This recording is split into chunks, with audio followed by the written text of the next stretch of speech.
কোনো দলকে কেন্দ্র করে, কোনো ব্যক্তিকে কেন্দ্র করে নির্বাচন পিছানোর কোনো ষড়যন্ত্র বাংলাদেশের জনগণ গ্রহণ করবে না।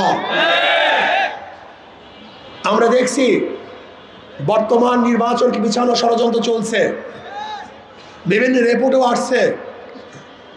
যারা এতদিন পর্যন্ত নির্বাচন নির্বাচন নির্বাচন জিকির ছিল, নির্বাচন ভোরের জিকির নির্বাচন, দুপুরের জিকির নির্বাচন, সন্ধ্যার জিকির নির্বাচন, তারা এখন নির্বাচন নিয়ে জিকির করছে না, বরং মনে হয় নির্বাচনের কথা ভুলিয়ে গেছে।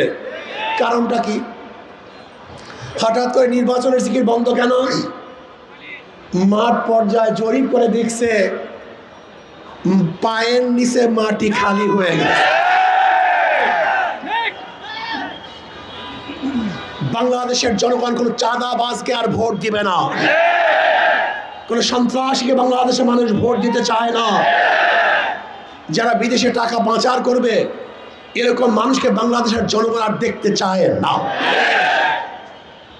বাংলাদেশের জনগণ কি চায়? আপুষে একই সাথে বসবাস করতে চায়, ব্যবসা করবে, চাঁদা মুক্ত এক পরিবেশ তারা চায়। মেয়েরা কি চায়? তারা নির্বিঘ্নে চলাফেরা করবে, ইফতিজিংয়ের শিকার না হয়, ধর্ষিত না হয়, শিরোধারী না হয়, এরকম একটা রাস্তা পরিবেশ চায়। ব্যবসায়ীরা কি চায়? তারা মাল আনা করবে, মাঝখানে কেউ ধরবে, চাঁদাবাজি করবে, এরকম পরিবেশ তারা চায় না। চাকরিজীবীরা কি চায়? তাদের যেন টেলিফোন এবং মামুর জোরে পদোন্নতি না হয়, যোগ্যতার ভিত্তিতে পদোন্নতি হয়, এই পরিবেশ তারা চায়। আজকে শ্রমিকরা কি চায়? তাদের ন্যায্য অধিকার চায়, শ্রমের ন্যায্য অধিকার চায়। রাস্তায় নেমে আন্দোলন করে অধিকার আদায়ের আর সুযোগ তারা চায় না। তারা চায় আন্দোলনের আগে যেন তাদের অধিকারকে পূর্ণ করা হয়, সেই পরিবেশ তারা চায়।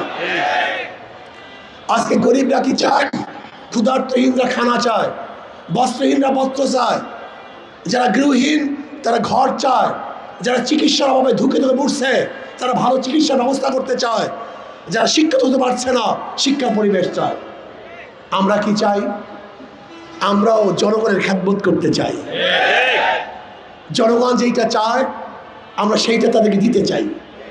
জনগণ ভালো চায়, মন্দ চায় না, আমরা ভালো দিতে চাই, মন্দ আমরা দেব না। জনগণ জুলুম চায় না, আমরাও জুলুম করব না। জনগণ কি চায়? পেট পুড়ে খেতে চায়। ইনশাআল্লাহ ইসলাম হুকুমাত যদি হয়, আমি চ্যালেঞ্জ দিয়ে বললাম ইনশাআল্লাহ বাংলাদেশে একজন মানুষও ক্ষুধার্তহীন থাকবে না, একজন না। ইসলামের হুকুমাত হয়, আমি চ্যালেঞ্জ দিয়ে বলতে পারি বাংলাদেশে একজন মানুষও বস্ত্রহীন থাকবে না, গৃহহীন থাকবে না। ইনশাআল্লাহ আগামী 5-10 বছরের মধ্যে সমস্ত গরিবগুলি দরিদ্র সীমার উপরে চলে যাবে। বিশ্বাস হয় না আপনাদের? হবে কিভাবে? দেখেনি তো, ইসলাম দেখেনি তো নাই। 28 লক্ষ কোটি টাকা মাত্র 16 বছরে বিদেশে পাচার হয়েছে। কত লক্ষ কোটি? 28 লক্ষ কোটি টাকা। যদি 28 লক্ষ কোটি টাকা গরিবদের মধ্যে বন্টন করতাম, দেখেন তো অবস্থাটা কি হয়।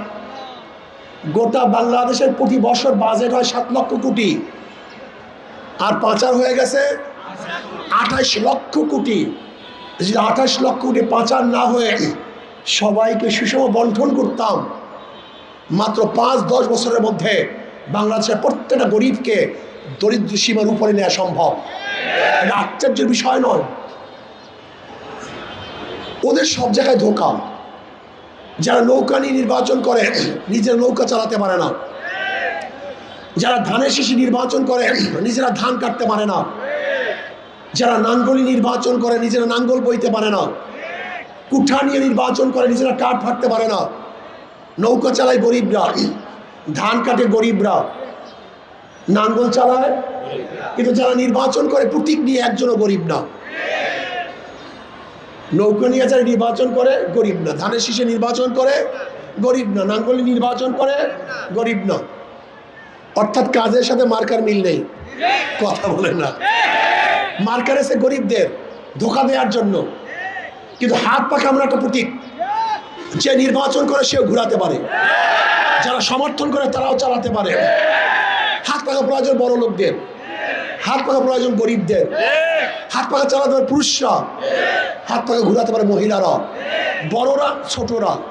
হাত পাখা প্রয়োজন মুসলমান, হিন্দু, বৌদ্ধ, খ্রিস্টান সবার।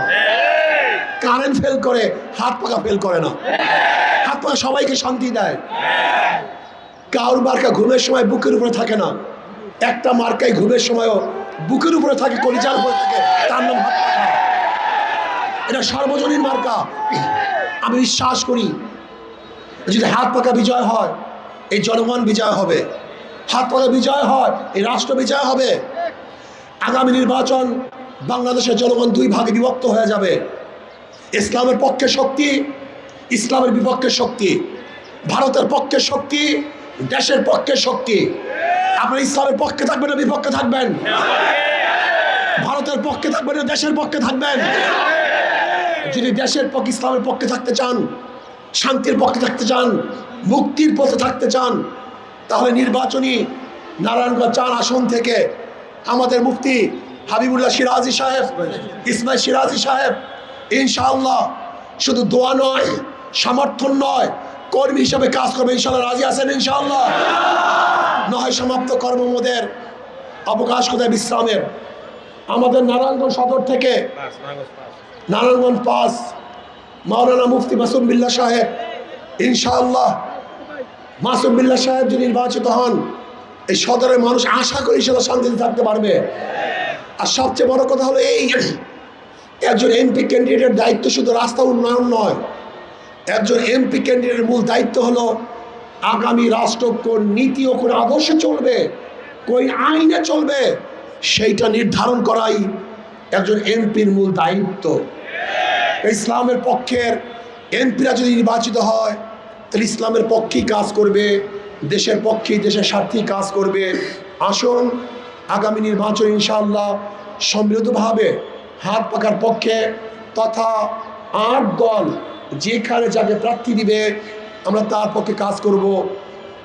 আল্লাহ আমাকে আমাদের সবাইকে কবুল করে নেন, আল্লাহুম্মা আমিন। জায়গায় ধোঁকা, যারা নৌকা নিয়ে নির্বাচন করে নিজের নৌকা চালাতে পারে না, যারা ধানের শীষে নির্বাচন করে নিজেরা ধান কাটতে পারে না, যারা নাঙ্গলি নির্বাচন করে নিজেরা নাঙ্গল বইতে পারে না, কুঠা নিয়ে নির্বাচন করে নিজেরা কাঠ ফাটতে পারে না।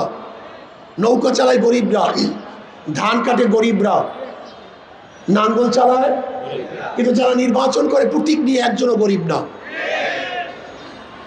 নৌকা নিয়ে যারা নির্বাচন করে গরিব না, ধানের শীষে নির্বাচন করে গরিব না, নাঙ্গলি নির্বাচন করে গরিব না। অর্থাৎ কাজের সাথে মার্কার মিল নেই।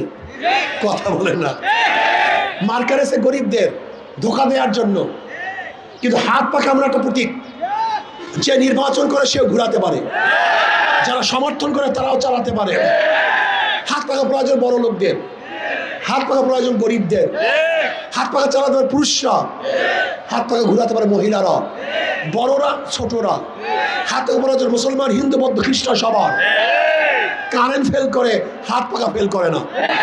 হাত পাখা সবাইকে শান্তি দেয়। কাউর মার্কা ঘুমের সময় বুকের উপরে থাকে না, একটা মার্কাই ঘুমের সময়ও বুকের উপরে থাকে, কলিজার উপরে থাকে, তার নাম হাত পাখা। এটা সর্বজনীন মার্কা। আমি বিশ্বাস করি যদি হাত পাখা বিজয় হয়, এই জনগণ বিজয় হবে। হাত পাখা বিজয় হয়, এই রাষ্ট্র বিজয় হবে।